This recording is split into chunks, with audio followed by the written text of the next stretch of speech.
lu tax jàmm fàtte ku ko defar te ku ko defar wax na ni moom la fal jàmm day nangoo xalam mottali nit xolam baña topp safan di dëngal faw nga nangoo jaamu sa Yàlla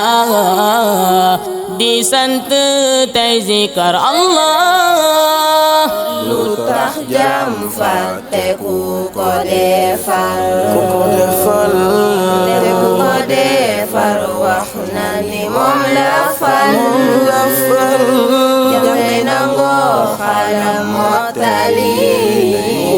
xalam bana topp safan di dëngal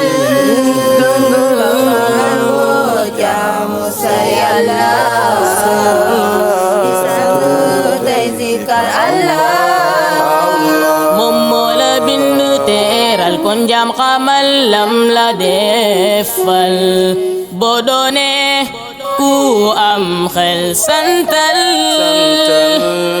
nga reer tuub mu jéggal la moom Yàlla kii mooy buur bi Allah Allah masha Allah masha Allah jox la salaam ak jàmm moom Yàlla kii mooy buur bi Allah Allah masha Allah masha Allah jox la salaam ak jàmm moom Yàlla tànn la yónneen nabina kii la Yàlla jox tere kitaab Allah moom mooy rahmatan lil aalamiina kii mooy njiitu anbiya mooy nabi mooy rasul kon ñun jullit nañ tuubal Yàlla sant ñeel na ulu mashallah ba ñu fikkaati bis bi ulu mashallah ñu sant buur bi Rabbi moom mooy Rabbi mooy joxe hikma moo tax Anwar fikki waat bés bi fu ñu jaar ñu kël fansu yi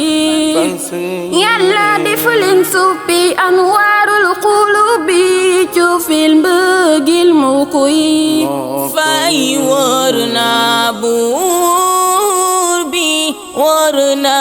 buur bi duñu dañ duñu tay ngir sargal leen